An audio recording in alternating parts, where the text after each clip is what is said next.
I guess in particular for us as a neuroscience community. Yeah, cool. So, Oh, have I? yeah, this one. Oh, I think maybe the battery died. Oh. There's another, you can shout? I can just, Yeah, you just shout. can anyone hear me now? Yes. Yeah. If you turn it off, it don't work anymore. One sec. Let me put Catbox back together. So yeah, come up a bit closer and then we can have a bit more of a friendly discussion because this isn't a presentation. Well, this is a very brief presentation and then it's a discussion.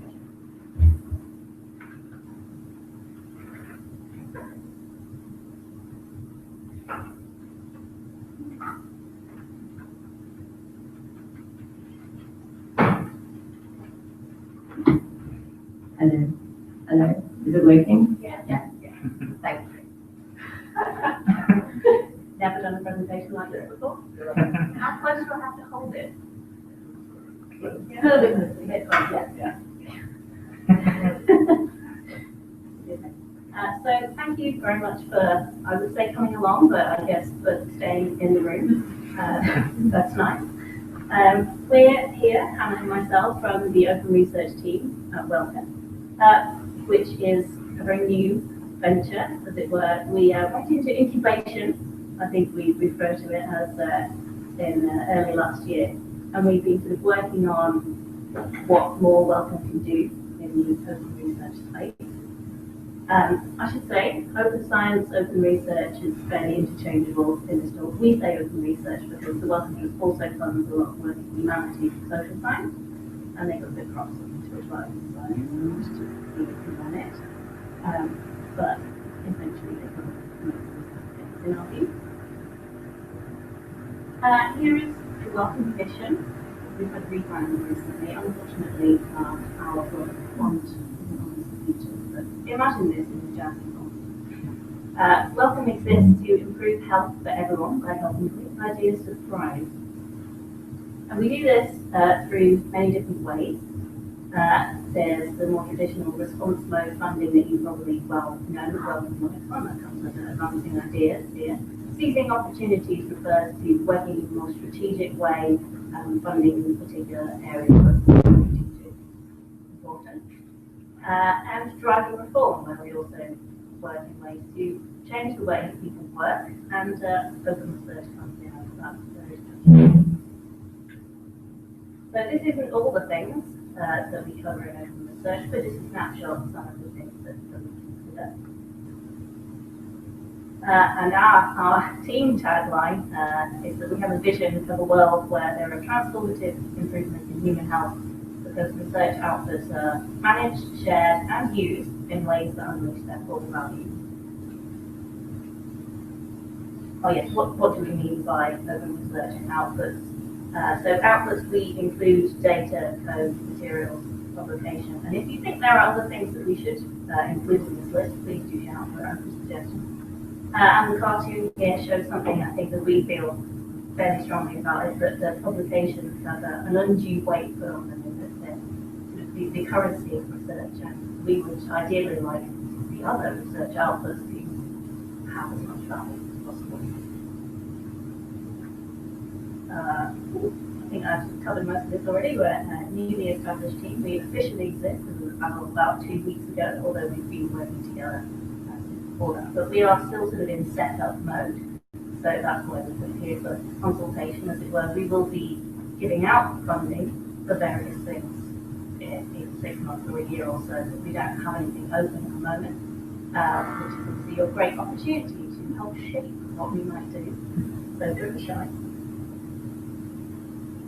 We have been working on a number of initiatives, such as launching Wellcome Open Research, a publishing platform, which we can talk more about if you have any questions. Very happy to talk about that later. The Open Science Prize, which you may have heard just this week when it was announced. Clinical study data request, that's all the clinical trial data, and extending that portal to cover academic trials as well as commercial ones. And possibly creating a central service preprint in many teams of press up recently. That's definitely an idea looking up at the moment. And we really want to look to the research community to help us champion open research and to help us pilot some ideas that we're really hoping will change things for the better. I've just written discipline specific here because it has to be. And we really want people to work across the planet and international borders as well, because the issues faced are very different in many things, multifaceted problems. And so we've come here today, as I've said many times already, to seek your input. So something that we've come across in our scoping work so far is that there's a lot of problem with incentivization of sharing outputs, especially outputs that are not publications. And obviously to try and change a culture, you need the buy-in from the researchers whose culture has changed. And so we want to know really what you find to be the biggest incentives or the biggest disincentives so that we can make the most effective change. And I believe we have a slide of questions. And Jan has very kindly offered to MC this part of the event, so we can practically take notes. Yeah, so these are the questions that Kirsty posted on the Slack channel earlier. You guys can kind of mark over for this discussion. And I guess we'll sort of start by going through them, and topics come up. You guys will just bring them up earlier or later or whatever. But so, for example, what does open research mean in your understanding as kind of neuroscientists? Because I guess it's different for different disciplines. So I personally have quite a radical view of this, that ideally everything should be done in the open. And as soon as you collect data, it should be uploaded to some repository.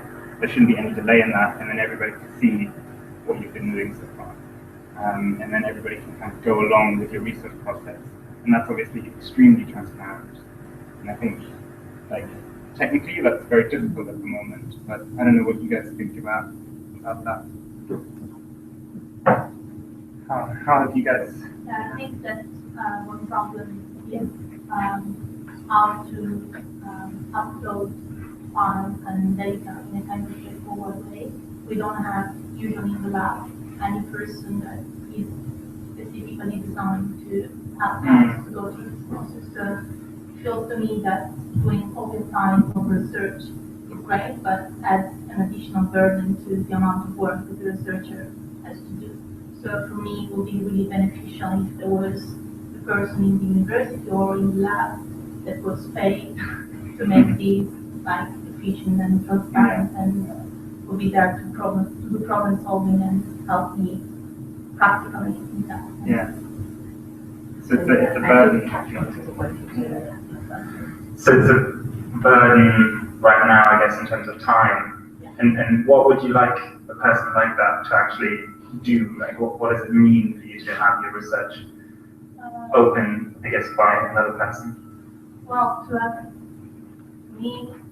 to me will be to have a person that set up pipelines that work without having to debug too much.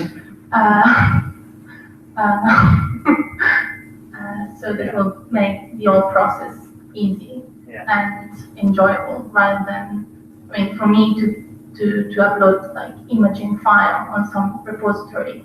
Right now, I have from like the end of November, I think, that I keep postponing because it will take 2 weeks of my time just to understand who I have to contact, how I have to upload the files, their big files, so all these kind of practical things that I think we are all aware of.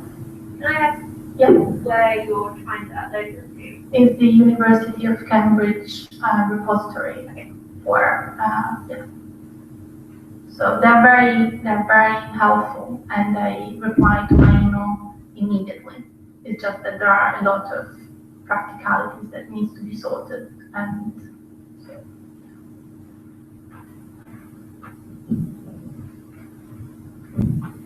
I guess another question would be whether there's any sort of like ethical concerns that you have to cover first, like whether you are actually allowed, depending on where your funding is coming from and when you collected your data, where you collected your data,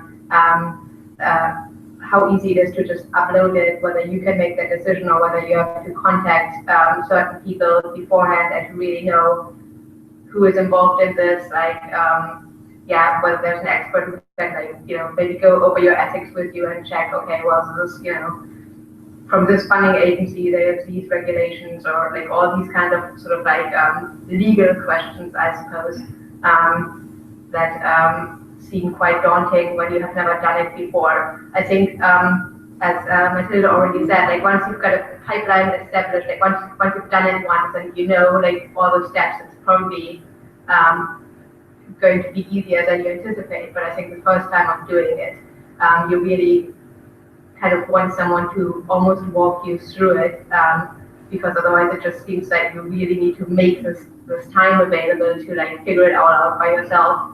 And while I think most of us are probably very much in favor of open science, it seems that there's such a high startup cost at the moment that like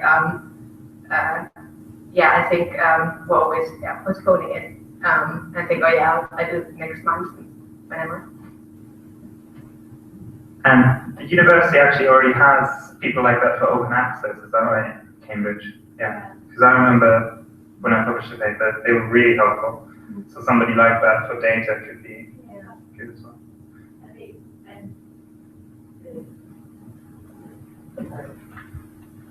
So the University of Cambridge Scholarly Communications Office do have people who are designated to help with data.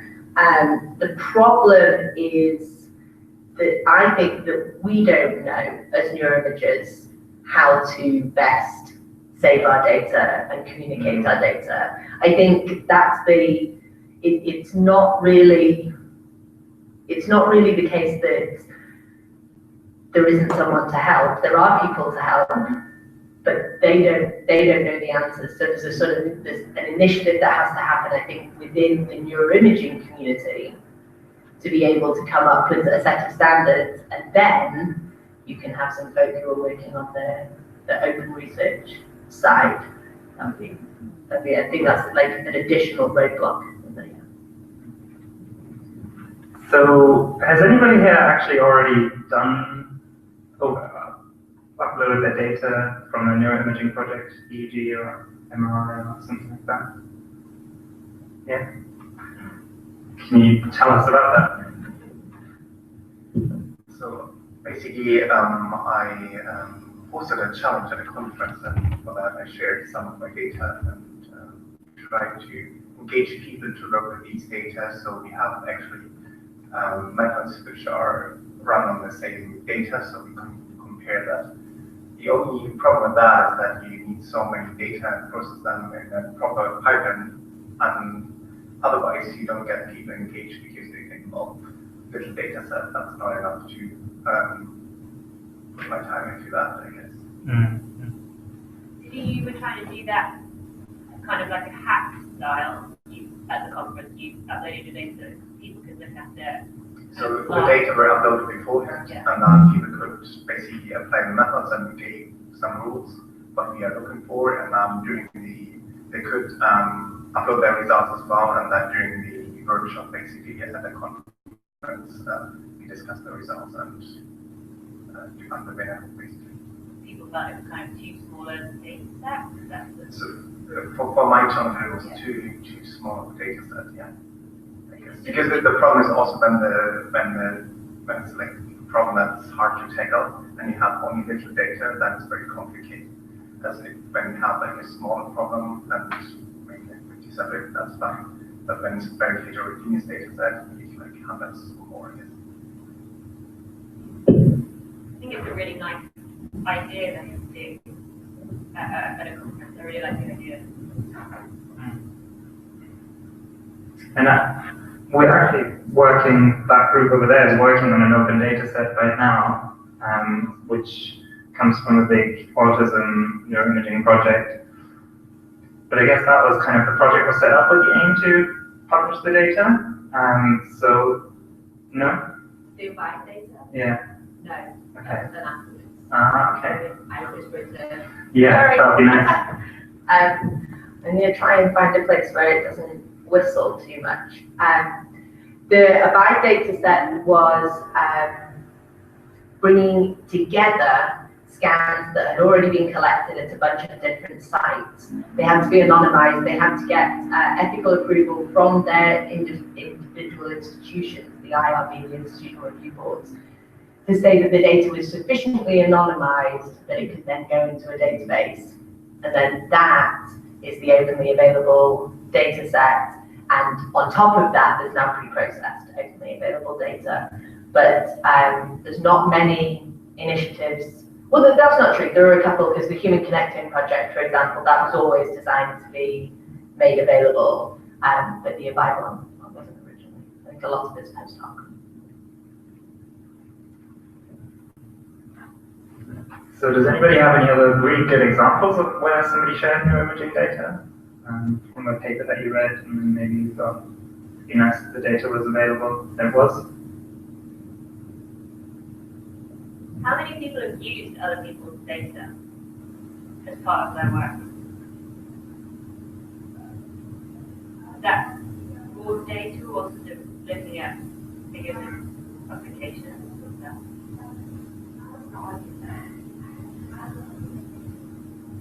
So what are the data sets you guys have used? Just shout out what they were. I've used the pre-processed by data. I've used the analytics to use fresh data. Yeah. I've also used the partner, which is another one of the pre-processed data sets. I think Human Connect was also looking at the actually Anybody else got any examples? Corporate, which is how to connect to in schizophrenia. Okay. And was that raw data? Or Raw data is available, yes. Can I ask why? So I think I have an answer to this question, but I'm interested to know if anyone else in the room agrees with me. Are there drawbacks to using openly available data? What are they? I think, from my perspective, I've used the by data set quite a lot.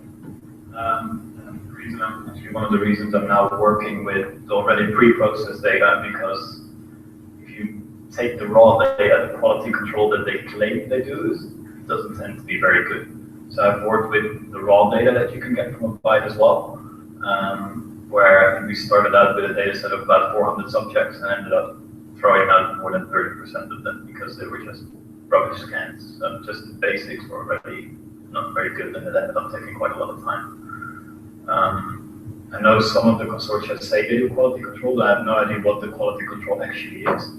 And it's not often that it's very well documented what they do in terms of quality control. I know initiatives like the Human Connect Hub, I think the UK Biobank, Generation R in the Netherlands, they are a bit more extensive in terms of what they've done, but the UK Biobank is not freely available, and nor is the Generation R data, I think. So that's pretty good to get a hold of, but actually I know they develop like pipelines for quality control that they have documented, and that's not so much the case for a Bide or ADHD 200. You would say the only drawback is that you have to do the quality control. Yeah. I think there's bigger drawbacks than that, but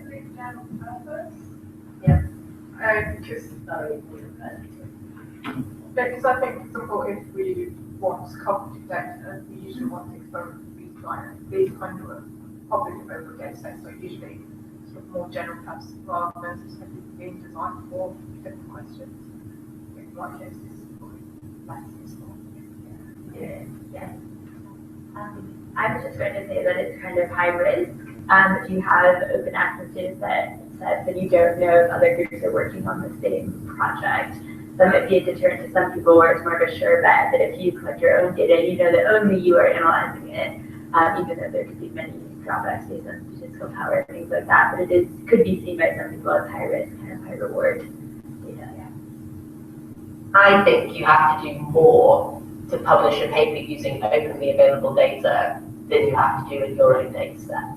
That's what I think, that your publication has to be, it has to be saying, it has to be doing a more complicated analysis, or it has to be a more in-depth sort of look at the data than if you also collected it. That's what I feel. Wouldn't one of the main reasons for that be the fact that most data only gets released after it's already been analyzed? And so most likely the openly available data that you download already has been published on a couple of times. Is that why you think you'd have to? I think that's so maybe partly, but I don't think it's fully.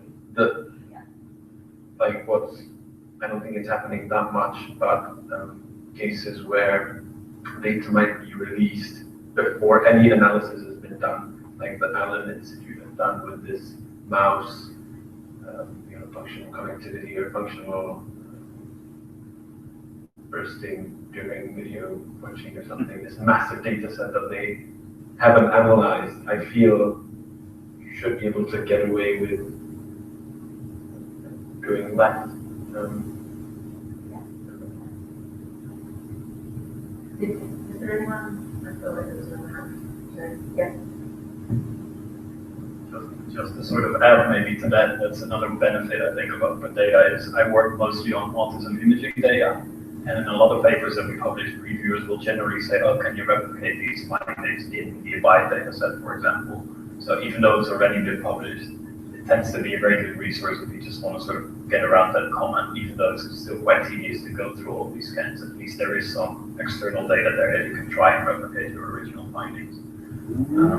So that just another sort of point of why you should make the data available, I think.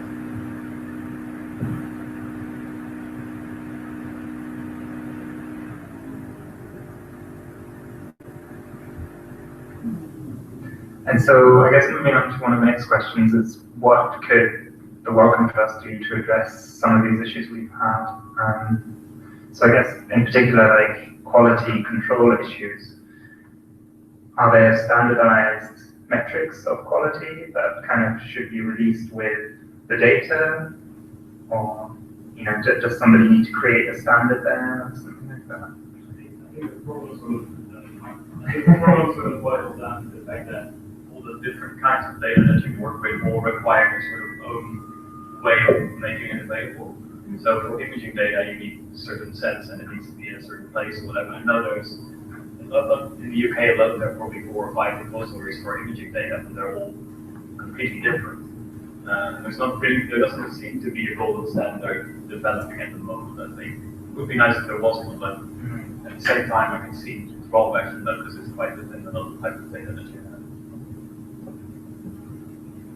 One interesting development in this respect, which I think is already happening but might take more time to be implemented, is trying to crowdsource things like data quality or quality control on openly available data sets where you have manually annotated scans by experts. You can kind of set up these games, people can train themselves, labeling, whatever, gray matter, white matter, controlling the scans, and then once they achieve a certain level, they can go and help quality control other openly available data. So I think this is one great thing to invest in and focus on. Well, I'm not sure I totally agree with that, in the sense that I'm not sure it's up to the Wellcome Trust in this case or any other funding body to kind of do quality check on the data, if this is what we are talking about, because then we will need someone from the Wellcome Trust to do the analysis for us, and this applies is our expertise. So what, I don't know if I'm missing the... So I'm saying to support initiatives which help can the public be helpful in that, or I'm not saying do it, but help set up the means for others to help do it. Might not be the main, first thing to focus on, but one angle of it. And my background is from learning societies. Can I ask how many of you do you see a role for are any of you members of professional societies, and do you see a role for them in the sort of discussion around standards, for example, and the generation of these standards? Do you know if anything like this is happening? Yeah. Anybody remember? I'm guessing SFN because you went to the conference. So, SFN, I think HBM are probably the people that are doing the most. They have, for example, they fought for a prize for the best replication paper that was published, and so in terms of sort of trying to kind of encourage people to do things and publish different types of papers, I think HBM are doing well, but my personal opinion is that they're not going to actually drive any change. I think I think it needs to come from I think it needs to come from the funders mandating the data being shared in a particular format. And the difficulty is that the funders can't decide on what that format is going to be. But I don't personally get very much from my professional societies beyond a conference. SFN and HBM, 2 conferences each year. I like meeting people, I like chatting to people there. It's nice that they have a few prizes, but they always give them to white men, so it doesn't really matter. And that's a different topic for a different day. And so really, that's my opinion. Would anyone like to disagree? Or agree? Do you want to? I just want to mention copy that. I don't know that much about it, but this report by OHBM, Copidas Committee on Best Practice in Data Analysis and Sharing, which I think was recently published. So that was developed by HBM. It was also developed by our friends who are brain hacking in Warwick right now, and a lot of the brain hack people were involved in pulling it all together. It's guidelines for best practices on how to report neuroimaging studies, and that is the sort of thing that it's really, really valuable. I think I've already said earlier about the BIDS, the brain imaging data structure, which sounds like the most boring thing in the world, but actually is guidelines for how you save your data in the naming system so that other people can read it. Because there's a great saying that, like, if it's your data, you don't want to have to provide, you want to provide the minimum amount of explanation for it. But if it's someone else's data, you want to know, like, everything. And I think that is a difficult incentive to overcome. Just to build on what funders can do, which is good. Yeah. It's an important thing. I mean, yes, incentivize this, so pay attention to it when, or maybe even potentially make it mandatory, funding will change. It seems like you already do. We have a policy that all data should be shared, but we don't enforce it in the same way, for example, as we enforce our open access policy currently. So people can tell us what they've done, and it's great what they're doing, but they don't have to. Yes, definitely, slowly. Yeah. But it's certainly one lever that you have to make change. And I guess the other great way to incentivize researchers is at the journal level. So if a journal says you can only publish if your data is openly available and documented, then you do it because you want to publish a paper, right? So, and some journals have that. I think you're right under the seat. We just go to the back. I think that's right. So I reviewed a paper the other day, and the journal had a guideline, so it was really easy to say, just you have to make the data available and documented because of the guidelines. And as a reviewer for a journal that doesn't have these guidelines, you can still say that, but there's less of a way to just be like, you have to, I guess. Has anyone shared their data because of journal guidelines?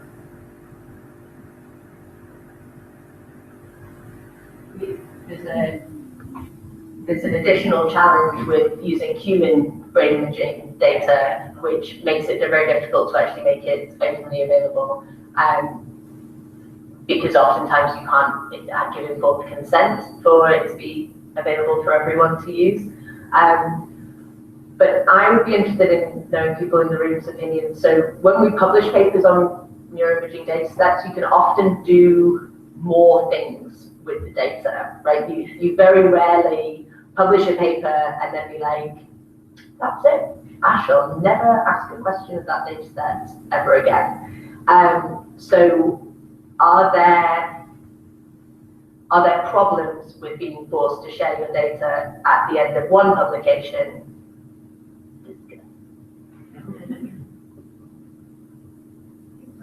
I think that we do have we have my supervisor just consider whether you get everything you could out of this data set before making it publicly available, especially because if you come, as Redon was saying, from a lab where you try to basically have hypothesis-driven approaches, then you really have variables that are correlated between each other and make sense to link. So maybe you don't address all for one paper, but then yes, you can have secondary analysis, or you can even collect more data for second publications. So is that? I think that for imaging data, because they are expensive and it takes time to collect data on patients and stuff like that, you want to make sure that you get everything out of it before sharing, I think. In some sense, I think so. Yes. You want to address all the possible questions before sharing. If the purpose is that your data are not meant to be an open data, but I mean, of course, if you collect data to allow other people to work on it, it makes sense. It makes sense to make your own experiment and your own stuff, and you have research questions. It's like to address everything you can, I think, before. Yes, I mean, I super disagree with that. It's very much the status quo. Maggie, you always the other.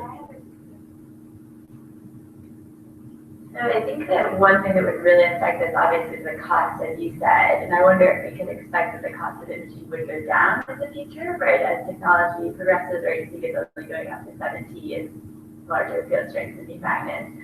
I don't know, but it seems like the funding would kind of have to change to make it easier for people to either get new data, so it seems like that might change the incentive, but also I wonder imposing, like, you have to make all your data open within 2 years, and that's some sort of middle ground. And I think it would be good because you do have, I mean, I know labs not here that have gone on p-hacking expeditions for a decade in their data set, and they never report it, and they never say, this wasn't our primary aim. So you have papers that are all just maybe nothing, that are completely presented as if this was the main aim of the data set. So I think there really does need to be some sort of middle ground and a hard line for labs to say we will make our data open and be transparent about it. But again, I do understand it's so much work to collect this data that you kind of, as a researcher, want to be able to get the first stab at it.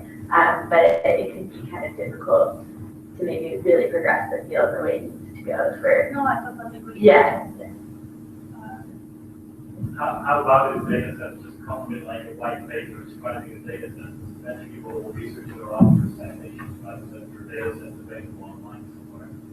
People just cite your data set and then sort of have the same meaning. You still ask questions that you are interested in, but I would say primarily someone has been asked the same question you are, but some people are better at it. That's why we're all trying.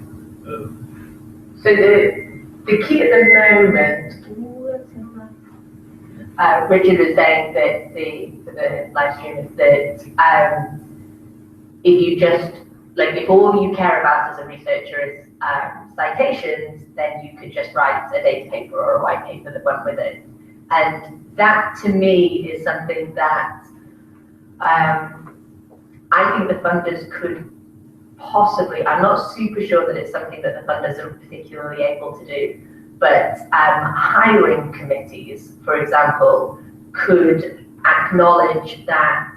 So if I do a study and I make my data available, and then 10 more people do, or teams do some really awesome work on that data set. At the moment, within, for example, the Brainhack community, you probably get like a little bit of kudos, and then maybe when you go to put together a big sort of infrastructure grant, maybe you know a few people and you maybe get that sort of specialist grant. But as a sort of regular early career researcher, the data paper and the fact that other people have benefited from your data currently certainly doesn't carry as much as an original research paper.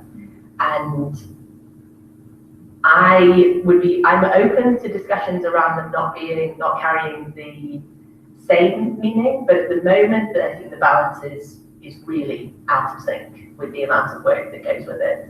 And then also just to sort of, just to expand on my point about whether data is available, I think funders, like most of what we do is funded by the taxpayer. So actually none of the data that we own, that we collect from participants in our studies, none of it belongs to us. It belongs either to them or they, as a group that have come together and been funded by our research councils or philanthropic organisations and charities. And so the bigger question is actually trying to take forward science.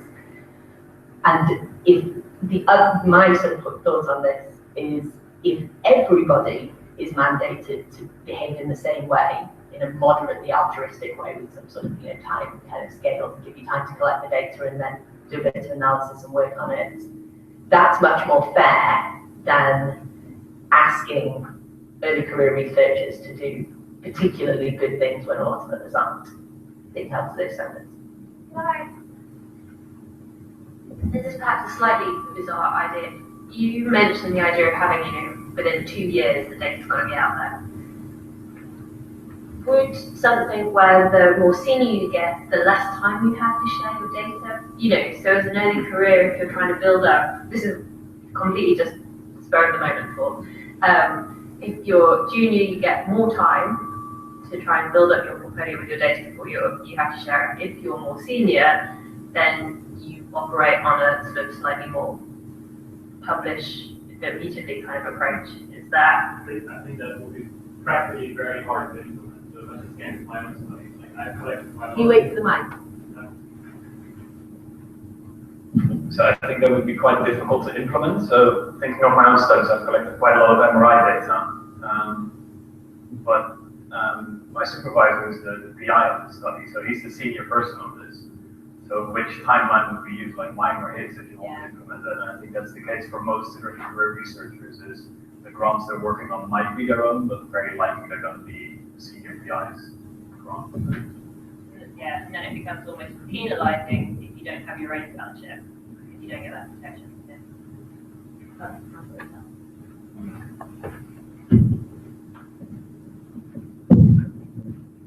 And just to ask that as well, if you're working with consortia where you're working across different institutions to collect big bouts of data, which is happening now, I mean, we saw a talk this morning about CAMPAN, which has this schema where you can apply to work on a project with their data, and then they double check it with all the other projects on what's going on. So in a sense, data is available to everyone, but if other people want to work on it, you have to double check that no one else is working on it, and that's the structure that we're implementing with our big consortia as well. Not necessarily on the website yet, but that will happen. But then if you're talking about having your actual data that you worked on for that particular paper out, I think that's really, really hard, because in a sense, you're pretty much just giving your data away. And even if you have that sort of 2-year lag on putting your data out there, does that mean 2 years from your first paper, 2 years from your second paper, 2 years from your third? Because if you're still working on that data at the same time, then how are you going to set that timeline?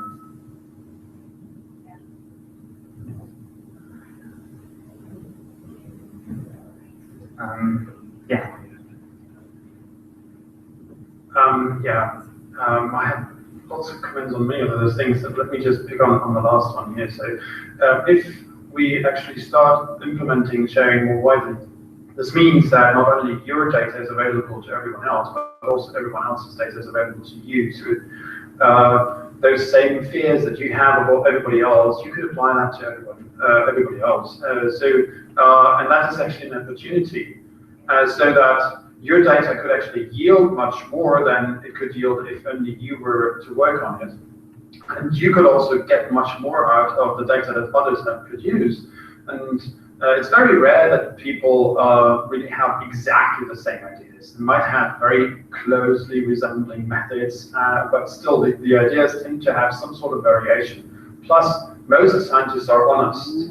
Not always, not all the time, but in general. And so this means that if you find someone who is actually working on almost the same thing as you are, the first thing is shock, yes. But then after that, if you let it sink for a day or so, you actually could well see, if you want, and do this for collaboration, which would maybe increase your statistical power or make your data set richer altogether. And all these opportunities, they increase tremendously if we were just to share more. And this would give everybody richer opportunities, including science and the patients for which we're doing this, then if we all cling to that data set that we happen to have our hands on. I'll stop at this point. I think that's a very good point, that almost all scientists are basically honest. And maybe one thing that could help with, you wanting to address more and more questions with your data set is, when you publish your data, you also publish what you're still intending to do, and the culture within the scientific community just needs to accept that people don't then go use that data, do exactly the same analysis and publish it before you've gotten a chance to, and that instead they approach you for collaboration. I think the registration point helps as well, if it's so that we can have our ideas shared, and then actually someone goes and analyzes the data in the exact same way that we said that we wanted to, then I think we have references.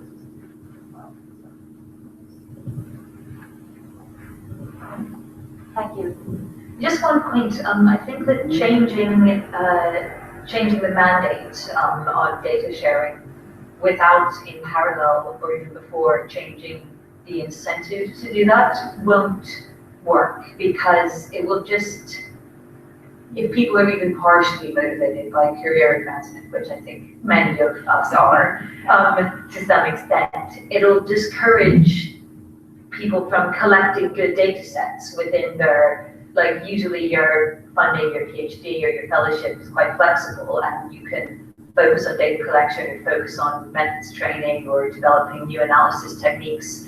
And if it'll be kind of a tragedy of the commons situation, if everybody's allowed to use everybody's data sets, but there's no incentive professionally for providing high quality large data sets to others. Does that make sense? Yeah. Thank you.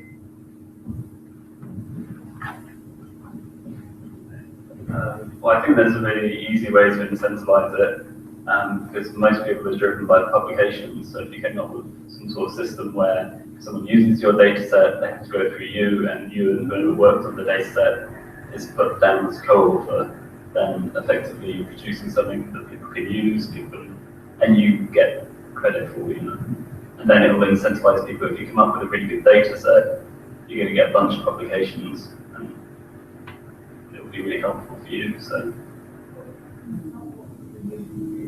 When you make it available, No, but I'm saying if the system came into place, then it would resolve that issue and incentivize.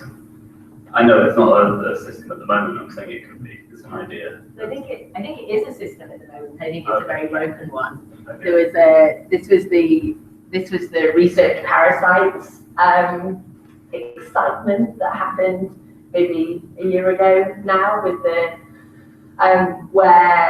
because the biggest problem with getting acknowledgement for other people, other people using your data, is what if they disagree with your original output?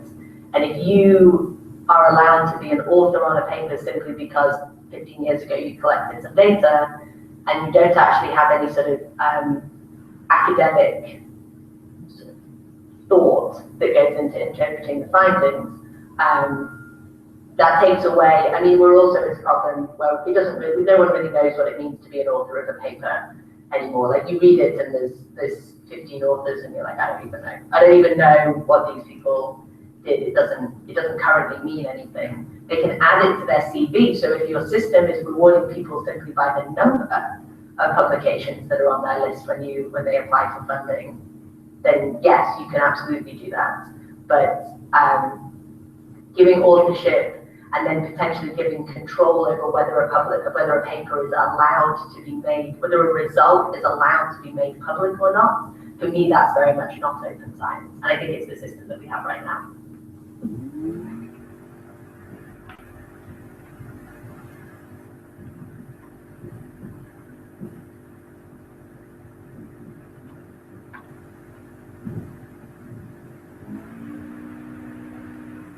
I mean, there are a lot of websites where you can do pre-project registration, even before you start your data analysis. And on some of the big projects that I'm working on, we have thought about putting all of our sort of hypotheses on there and analysis plans so that we can actually get feedback from the research community on those research plans.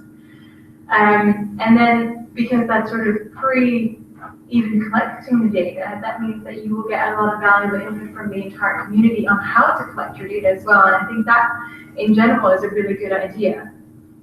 And then once you do have the data, to then afterwards post that online, and then people can actually follow your whole research process from the moment of thinking about it, starting it up, seeing what your analysis plans are, how they've changed with the data, why they've changed with the data. That I think would be a really good system. And those things, you pre-register that privately, right? It's not public immediately. So that depends. Within one of the consortia, we are doing it privately first, but we are thinking of doing it publicly as well. And I've been trying to find the website. I have it somewhere in my email, so I'm going to post it on the Slack page. I think earlier I mentioned that I have quite a radical view about this, that I think data should be made open immediately as soon as you collect it, by the same script that you used to collect it. And I think one big issue with that is people are afraid of being scooped, right? People are afraid that somebody else will use the data. So I think similar to making a private pre-registration, what would be cool is if you could upload the data to a private repository first, and then upon publication, that's made public, but you're not allowed to edit it, because we've been talking about publishing data as a tool for others to use it, but you also want to be able to check that people didn't go on a p-hacking expedition, right? You want to be able to check they actually used all the data they collected and didn't lie about what they did or whatever.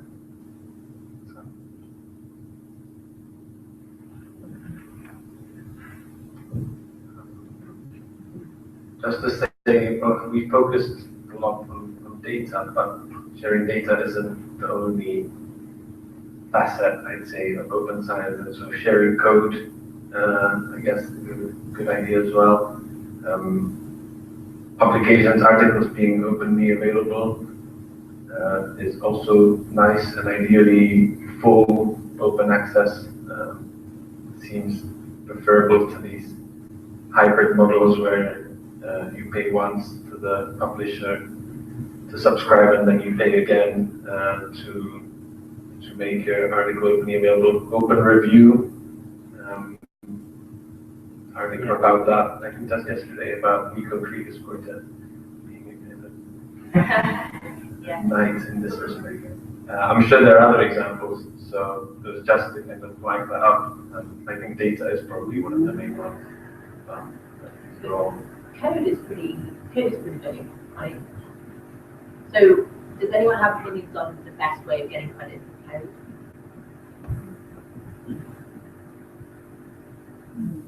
I think the best way is probably to make your code citable, so you can add to your GitHub repository, give it a DOI, and people can cite it.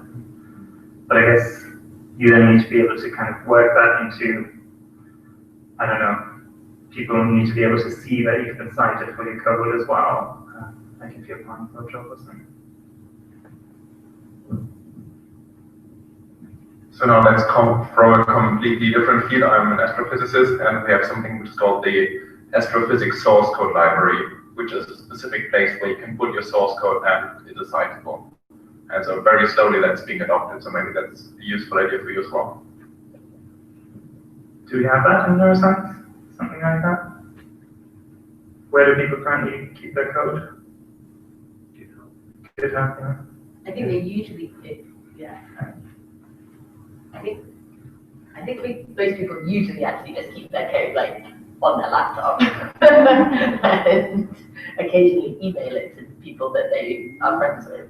I think GitHub is becoming, more widely adopted. You can use, I'm pretty sure it's Zenodo, that allows you to download a complete copy of your code and gives you a DOI, a digital online identifier. That's nice in terms of citing it, and it's pretty low. It's pretty low effort as well. You just upload it. You upload it in any quality, whatever it is. At least it's there. It's better than uploading nothing. There are also 2 journals now of software where you can sort of, somewhat weirdly, you can like write a paper about your software, and I think that there's such strong arguments. I think there's strong arguments against that we're now putting like a whole bunch of extra levels of sort of bureaucracy, not bureaucracy, but extra sort of levels of work on top of. You've already written all this really good code. Calm down. Why do I need to write a paper about it as well? But the way that the Journal of Software, JOSS, I can't remember what the open source software. Thank you. Open source software. The way that they sell it is that you are able to, if you have good code and if it is well documented, you actually don't have to do very much work to be accepted as a publication. And there's also a sort of good reason against it, which is that it's adopting this idea that publications are the only things that are of value. Yeah. So it's a little bit of a sort of stopgap kind of way of giving credit rather than actually sort of a more transformative way of changing the system to give people credit. But at least it kind of does exist. Yeah. Can I ask one more question? First question. Yeah. What do people think about first author versus last author versus middle author publication? And are there any innovations that could actually, so at the moment, my opinion is that consortia are given large amounts of money to get large data sets. So the funders acknowledge and reward collaboration, but the publishing system, in my opinion, there are arguments against it, but in my opinion, does not reward collaboration, and certainly not at the level of early career researchers, where having 5 middle author papers is not as good as having 1 first author paper. So are there any ideas in the room about how we could actually get to a place where working together actually is rewarded?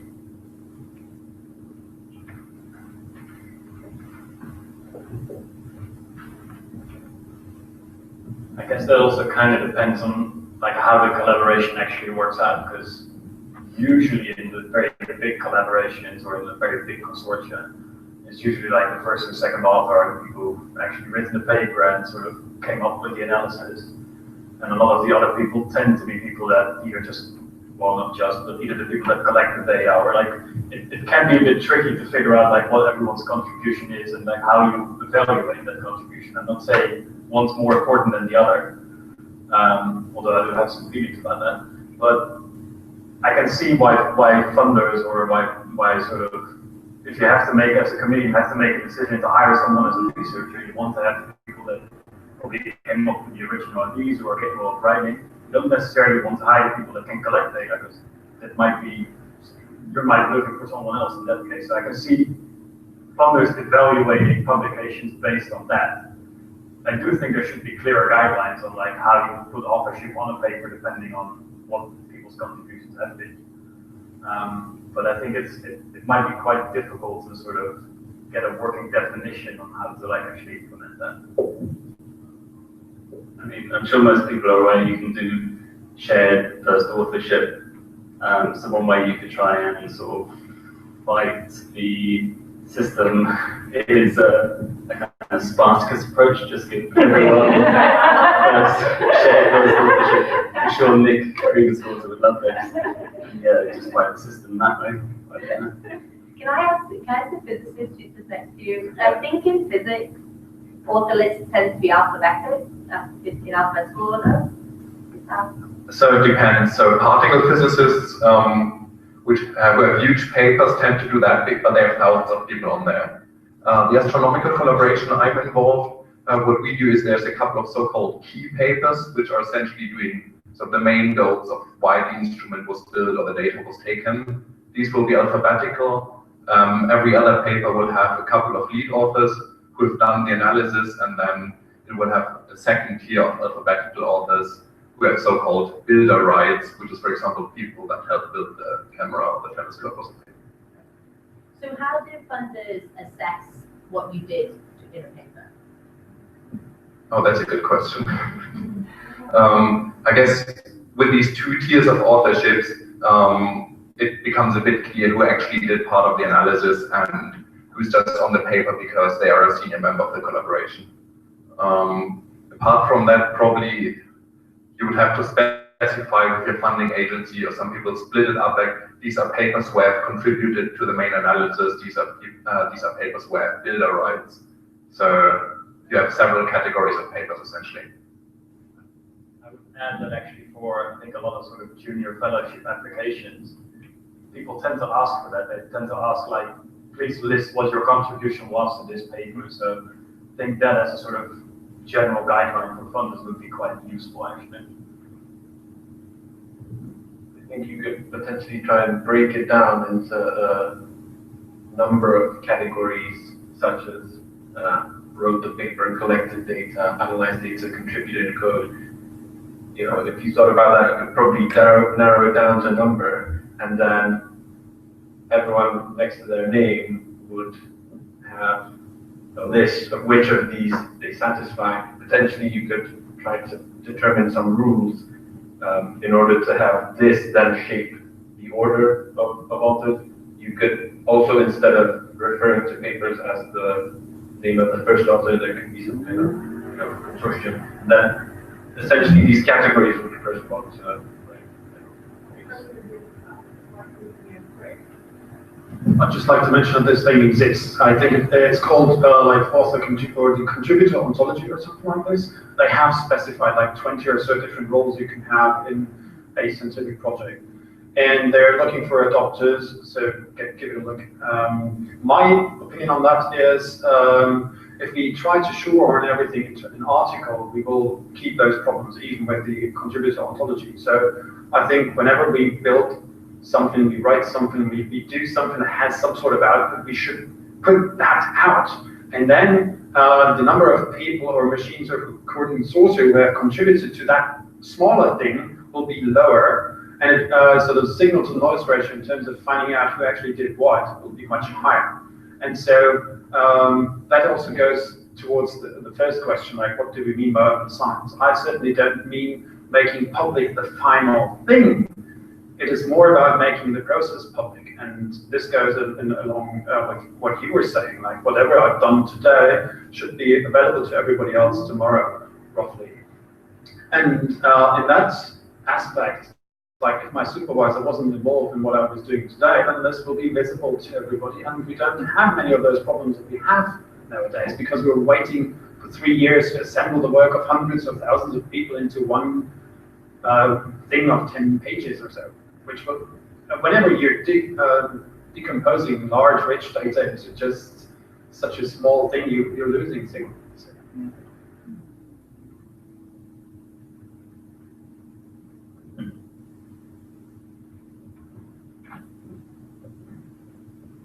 Any other thoughts? Anybody?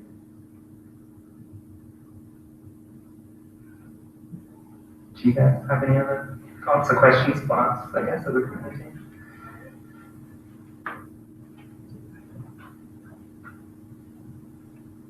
I've been wondering, and this might be my ignorance as well, but do you see a difference between sharing the data underlying your publication, the specific question addressing the publication, and the full data set collected? Is there a distinction in neuroimaging? And so how do you address that?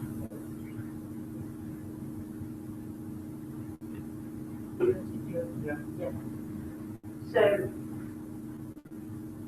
So there's one tool that everyone in the room, if you're doing MRI whole brain analyses, you should be using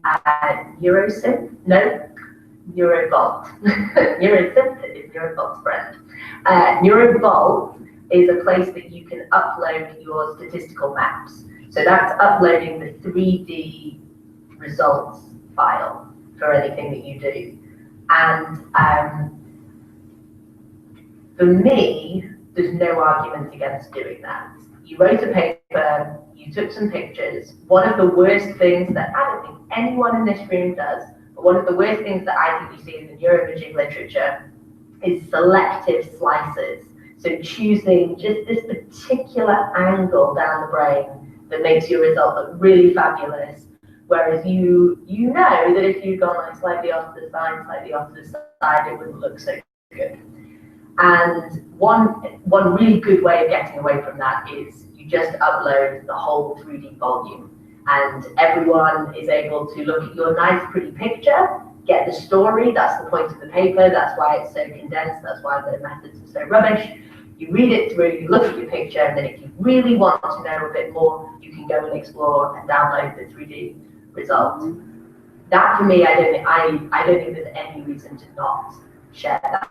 That's just reporting what you did. I then think there's a distinction between sharing the data that is required to get the numbers that you report in the study versus the whole data set. And for me, there's two sides of that. Either you can say that the bare minimum is reproducible neuroscience, which means that when I say I did something and I wrote down a number in my PDF, you should be able to go and find that number yourself. And so in that case, you only need to put in the data that was used to get the results that you've written up. That doesn't cover p-hacking. So the problem with the good thing about only releasing the data that's necessary for the study is that you get to kind of keep all the rest of your data and explore it further, and it was very expensive to collect, so you have all these extra questions that you wanted to look at. Essentially, we've already covered that. So there's a good reason to not make the entire data set available in terms of your sort of analyses that you still want to do. The problem with p-hacking is that you could have already done 10 of those different analyses, and if the 10th one gave you a really lovely finding at p less than 0.05, you would just publish that really lovely finding. And so I think for me, it comes down to a question of whether you want to sort of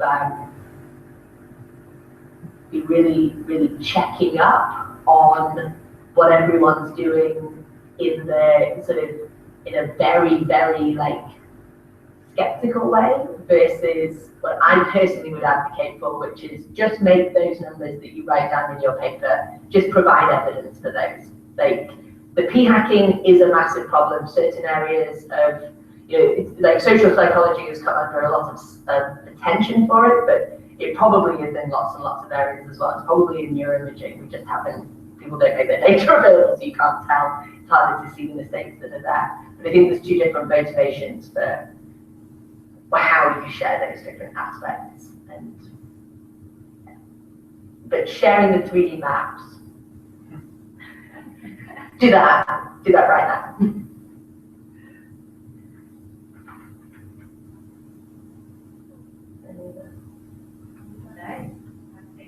I've got lots of thoughts.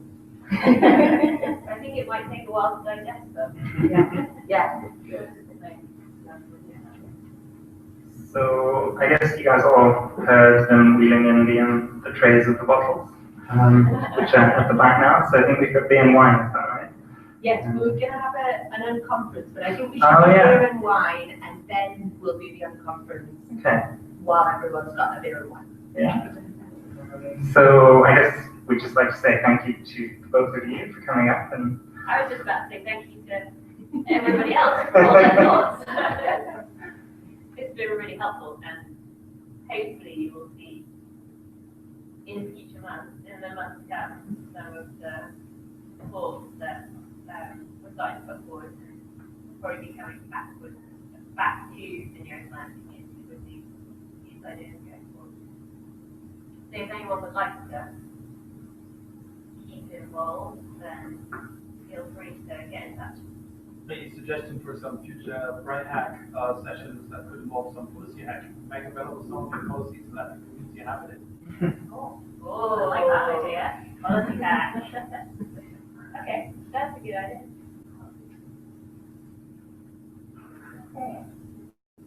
Cool, thank you so much.